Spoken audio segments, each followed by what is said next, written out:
పశ్చిమ ఆసియా భగ్గుమంటోంది. ఎక్కడ చూసినా కూడా దాడులు, ప్రతిదాడులతో పర్టికులర్గా ఆయిల్ రిఫైనరీల పైన, చమురు శుద్ధి కేంద్రాలపైన దాడులు జరుగుతున్నాయి. ఈ ప్రభావం చాలా పెద్ద ఎత్తున పడబోతోంది. ప్రపంచ దేశాలన్నిటిపైన పడబోతోంది. భారతదేశంపై కూడా ఎంతో కొంత పడేటువంటి అవకాశం ఉంది. కోర్స్ మన దగ్గర చమురు నిల్వలు ఉన్నాయి. గతంలో మన కేంద్ర మంత్రి హర్దీప్ సింగ్ పూరి చెప్పారు, ఏదైనా అత్యవసర పరిస్థితులు వచ్చినప్పుడు, చమురుని దిగుమతి చేసుకోలేనటువంటి పరిస్థితి వచ్చినప్పుడు డెఫినెట్గా మన దగ్గర 74 రోజులకు సరిపడా చమురు నిల్వలు మన దగ్గర ఉన్నాయి. అంతగా ఆందోళన చెందాల్సినటువంటి అవసరం లేదు. కానీ ఈ ప్రభావం డెఫినెట్గా భారత్పై ఉంటుంది. ఇప్పుడు ఇంతకీ చమురు నిల్వల గురించి ఎందుకు మాట్లాడుకుంటున్నామంటే, పర్టికులర్గా ఇరాన్, అమెరికా సైనిక స్థావరాలతో పాటు ఈ యొక్క వార్ హీట్ అన్ని దేశాలకు తెలియాలి అని చెప్పి ఒక ఆల్అవుట్ వార్ జరుగుతోంది. అంటే పూర్తి స్థాయిలో యుద్ధం జరుగుతోంది. ఇటు అమెరికా తగ్గడం లేదు, ఇజ్రాయెల్ తగ్గడం లేదు, మరొకవైపు ఇరాన్ కూడా తగ్గడం లేదు. తమ సత్తా ఏంటో చూపిస్తామని చెప్పి ఒక ప్రతీకారేచ్ఛతో, ఒక రివెంజ్తో రగిలిపోతోంది ఇరాన్. దాంట్లో భాగంగానే ఆ దేశం ఈ దేశం అని చూడడం లేదు, పక్కనే ఉన్నటువంటి గల్ఫ్ కంట్రీస్ని కూడా వదలడం లేదు. యునైటెడ్ అరబ్ ఎమిరేట్స్ కావచ్చు, ఖతార్ కావచ్చు, దోహా కావచ్చు, దుబాయ్ కావచ్చు, అక్కడ ఎక్కడం లేదు. ఎక్కడ పడితే అక్కడ దాడులు చేస్తోంది ఇరాన్. అయితే ఈ అంతర్జాతీయ చమురు రవాణాకు చాలా చాలా కీలకమైనది హర్మూజ్ జలసంధి, స్ట్రైట్ ఆఫ్ హర్మూజ్ అంటారు. ఈ నౌకల ఈ స్ట్రైట్ ఆఫ్ హర్మూజ్ని, అక్కడ ఆ మార్గంలో నౌకలని వెళ్ళనివ్వకుండా ఇప్పుడు ఇరాన్ అడ్డుకుంటుంది. ఈ ప్రభావం వెంటనే పడింది. క్రూడ్ ఆయిల్ ధరలు భగ్గుమంటున్నాయి. దాదాపు ఇప్పటికే ఈ ప్రభావం వలన ఒక బ్యారెల్కు 10% పెరిగిపోయింది. అంటే $81 పైగానే క్రూడ్ ఆయిల్ ధరలు ఇప్పుడు పలుకుతున్నాయి. అంటే ఇంటర్ కాంటినెంటల్ ఎక్స్చేంజ్లో బ్రెంట్ క్రూడ్ 10% పెరిగింది, 81.87 ఎగ్జాక్ట్గా చెప్పాలంటే. ఇది ఇంకా పెరిగేటువంటి అవకాశం ఉంది.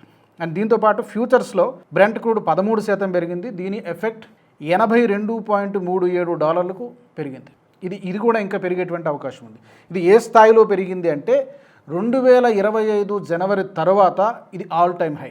అంటే ఆల్మోస్ట్ ఒక సంవత్సర కాలంలో ఇదే అత్యధికంగా పెరిగినట్టుగా చెప్పుకోవాలి. ఇదే ఈ హర్మూజ్ జలసంధి కనుక మరికొన్ని రోజుల పాటు మూసేస్తే, ఇరాన్ ఆ ద్వారం గుండా, ఆ సముద్ర మార్గం గుండా నౌకల్ని వెళ్ళనివ్వకపోతే డెఫినెట్గా ఈ ప్రభావం ప్రపంచంలో చాలా దేశాలపై పడుతుంది. చమురు సంక్షోభం ఏర్పడుతుంది.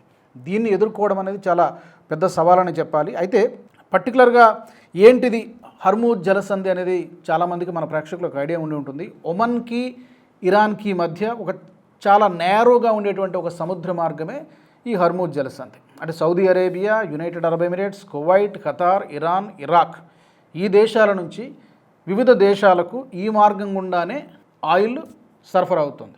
ప్రపంచం మొత్తం ఉపయోగిస్తున్నటువంటి చమురులో 20% దిగుమతి ఈ హర్మూజ్ జలసంధి నుంచే అవుతుంది. ఇప్పుడు ఈ హర్మూజ్ జలసంధిని ఇరాన్ మూసేసింది. మరి ఎంతకాలం ఉండగలుగుతుంది? ఇది ఏమైనా ఈ మధ్యన ఏమైనా మళ్ళీ చర్చలు ఏమైనా జరుపుతారా? లేకపోతే ఇరాన్ అయితే ఇప్పుడు వెనక్కి తగ్గేటువంటి అవకాశం కనిపించట్లేదు.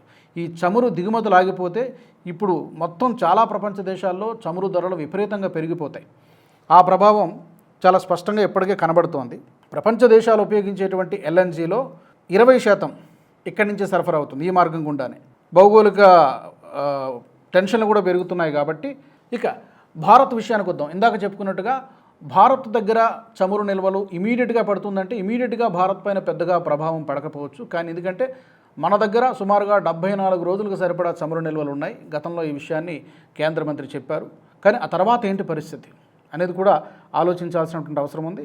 ప్రపంచంలో అతిపెద్ద చమురు కొనుగోలుదారుల్లో ఎక్కువగా కొనుక్కుంటున్నటువంటి దేశాల్లో భారత్ 3rd ప్లేస్లో ఉంది.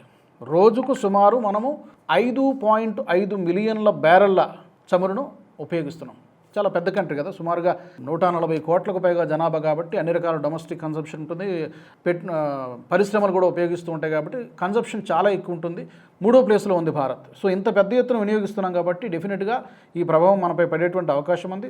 సుమారుగా ఈ మనం ఉపయోగిస్తున్నటువంటి చమురులో 1.5 నుంచి 2 మిలియన్ల మేర ఈ జలసంధి నుంచే సరఫరా అవుతుంది, హర్మూజ్ జలసంధి నుంచే సరఫరా అవుతుంది. సో దీనికి గట్ట ఈ జలసంధి కనుక బ్రేక్ చేస్తే, అక్కడ అడ్డుకట్ట వేస్తే కనుక డెఫినెట్గా ఆ ప్రభావం ప్రపంచ దేశాలన్నిటిపైన పడుతుంది.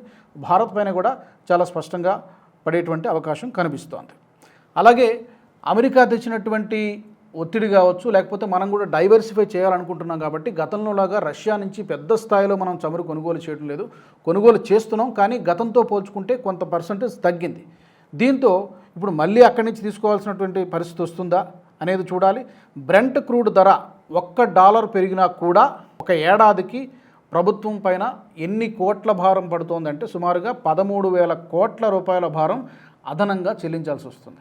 $1 పెరిగితే ఏడాదికి మన భారత ప్రభుత్వం పైన పడేటువంటి భారం అది. చూడండి, ఈ ప్రభావం డెఫినెట్గా ఉంటుంది. గత ఏడాది $160 బిలియన్ మేర చమురును భారత్ దిగుమతి చేసుకుంది. మరి ఈ ఏడాది ఇంకా ఎక్కువగా దిగుమతి చేసుకోవాల్సినటువంటి పరిస్థితి ఉంటుంది. కాకపోతే ఈ హర్మూజ్ జలసంధి ప్రభావం ఏ విధంగా ఉండబోతుందనేది భవిష్యత్తులో చూడాల్సి ఉంటుంది. ఈ వీడియో మీకు నచ్చినట్టయితే లైక్ చేయండి, 10 మందికి షేర్ చేయండి. అలాగే కామెంట్ల రూపంలో మీ అభిప్రాయాలను మాతో పంచుకోండి. Nationalist hub group of channels ను సబ్స్క్రైబ్ చేసుకుని తెలుగునాట జాతీయవాద జర్నలిజాన్ని ప్రోత్సహించండి. ఈ వీడియో కింద ఉన్న బెల్ ఐకాన్ పై క్లిక్ చేయడం మర్చిపోవద్దు.